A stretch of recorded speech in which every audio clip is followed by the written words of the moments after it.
성경 말씀 욥기 10장 1절에서 12절입니다. 내 영혼이 살기에 곤비하니 내 불평을 토로하고 내 마음이 괴로운 대로 말하리라.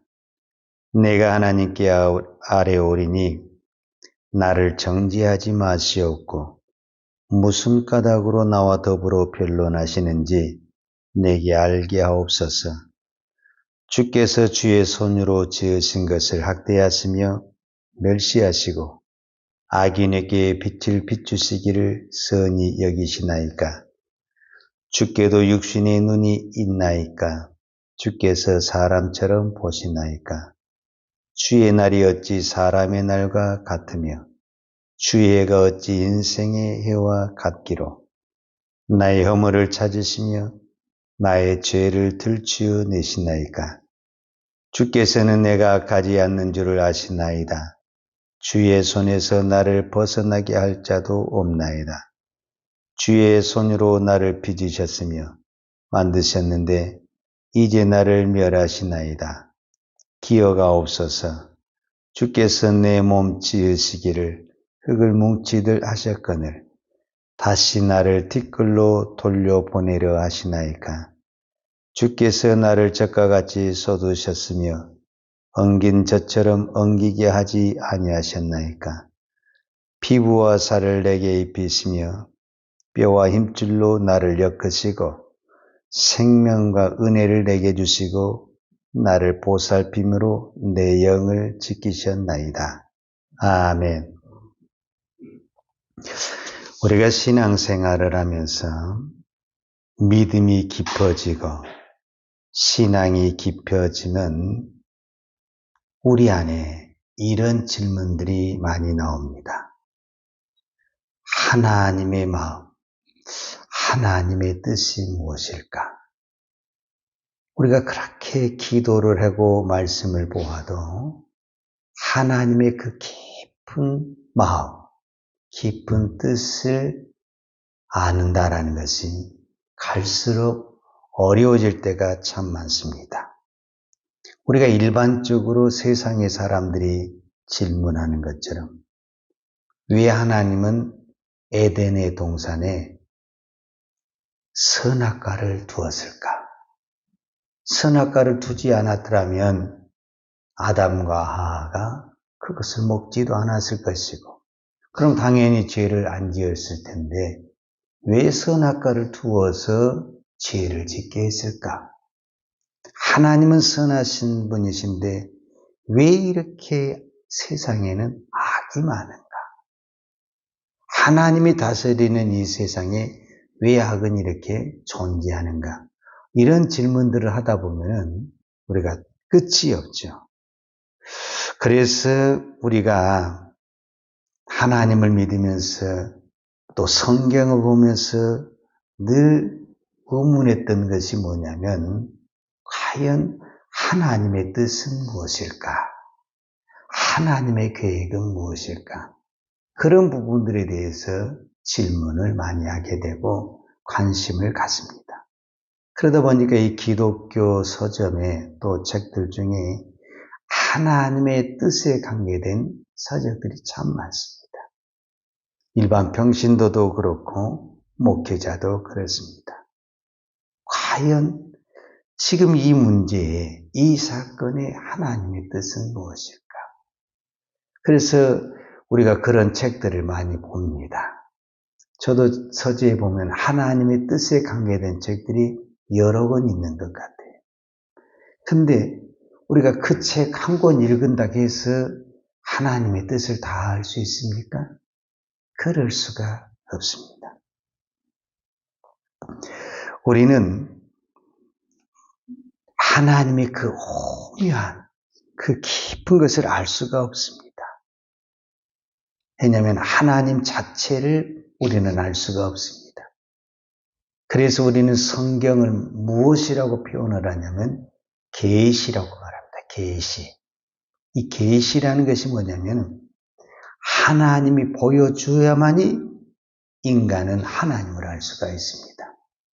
인간이 하나님을 알 수 있는 것이 아니라 하나님이 보여주고 가르쳐 준 것만 알 수가 있습니다. 하나님이 오늘 우리에게 이 성경을 주었는데, 그래서 우리는 이 성경을 하나님의 계시의 책이다 이렇게 이야기를 합니다. 근데 이 계시의 책 창세기 1장 1절에 뭐라고 말하냐면, 하나님이 태초에 하나님이 천지를 창조하시니라 이렇게 말씀하십니다. 즉 뭐냐면 하나님이 이 세상을 창조했다. 그것을 계시로 말씀하고 있는 것입니다. 이 세상이라는 것이 어느 날 갑자기 생겼다든지 하늘에서 뚝딱 떨어진 것이 아니라 하나님이 말씀으로 이 세상을 창조하시고 그 다음에 우리와 같은 이 인간을 하나님의 형상으로 하나님이 창조했다라는 것을 계시로 가르쳐주고 있습니다. 이것을 믿어야만이 하나님을 믿는 것입니다.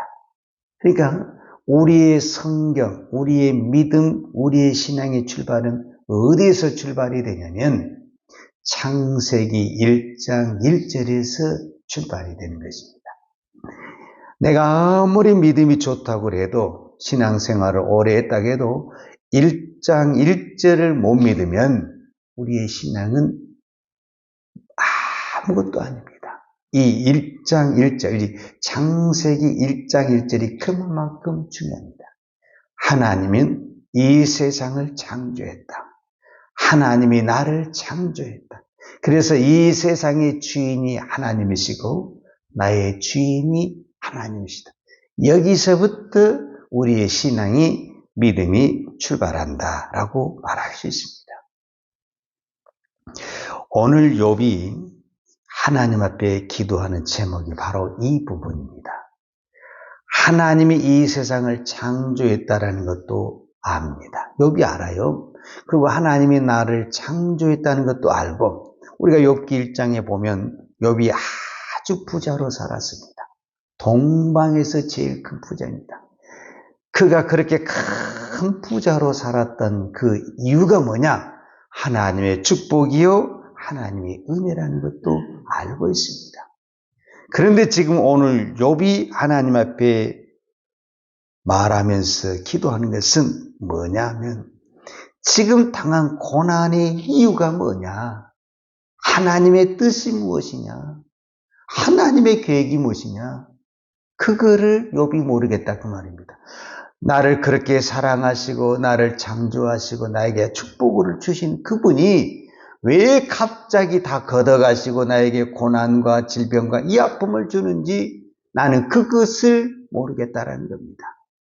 지금 친구들은 찾아와서 네가 죄를 지어서 자녀들이 죄를 지어서 이런 고난과 아픔과 질병을 당했다고 그러는데 나는 아니라는 것을 말하고 싶은데, 그리고 하나님은 분명히 다 보고 계시고 알고 계시기 때문에 내가 왜 이런 고통이 당하는 것인지, 내 죄가 아니고 우리 자녀들의 죄가 아니라는 것을 알 것인데 왜 한 말씀도 안 하시고 가르쳐 주시도 안 하시고 이 친구들이 그렇게 나를 닥달하는데도 왜 한마디 변론을 해주지 않는지, 그것이 너무 답답하고 억울하다는 겁니다.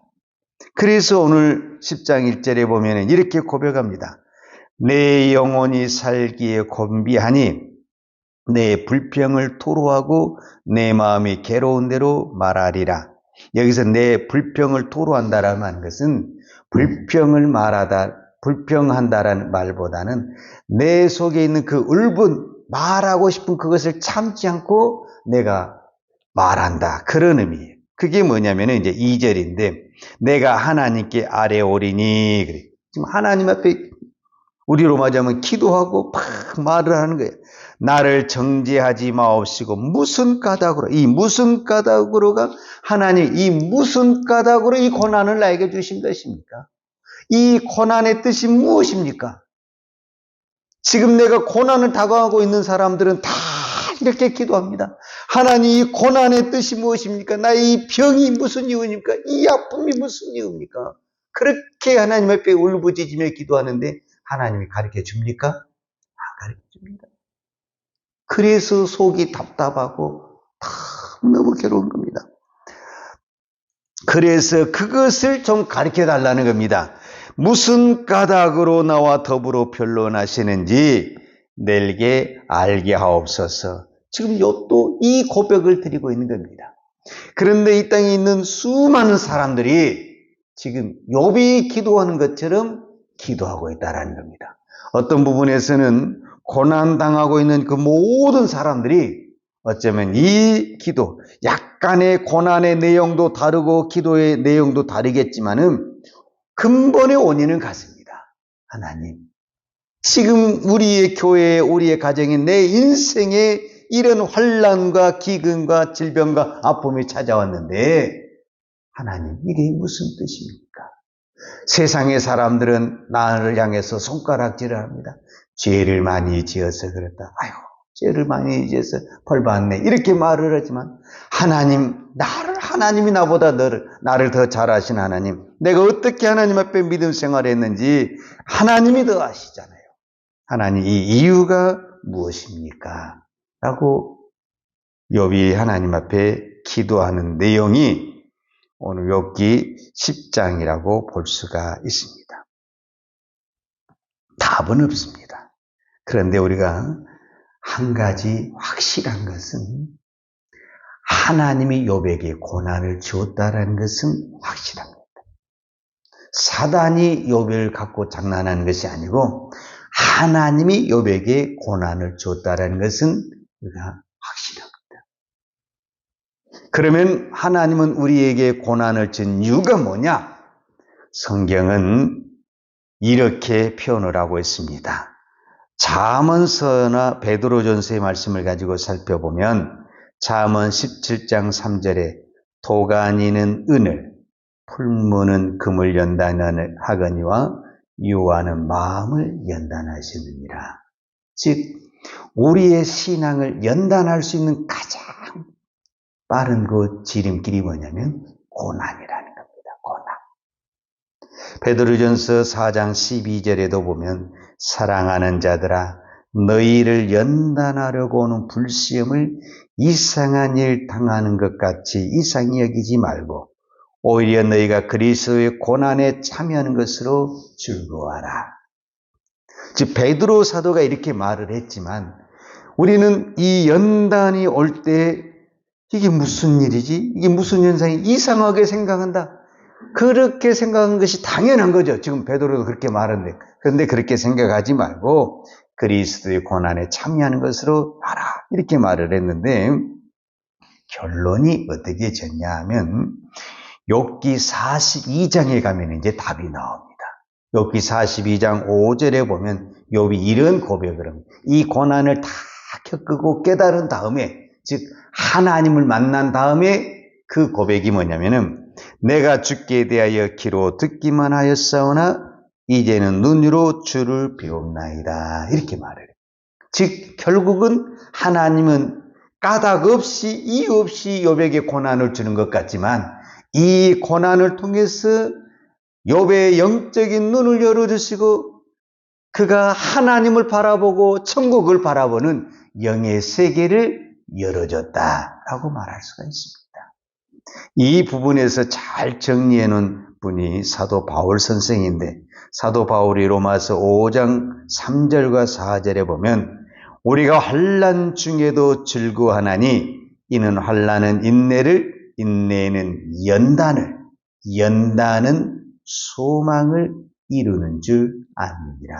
즉 이 연단이 소망을 이룬다고 그러는데 이 소망이 곧 뭐냐를 했을 때 천국을 보는 것, 하나님을 만나는 것, 하나님을 보는 것이다 라고 말하랍니다. 오늘 저와 여러분에게도 우리는 욥과 같은 연단은 없습니다. 그러나 우리 모두에게 각 개인에게 맞는 고통도 있고 아픔도 있고 연단이 있습니다.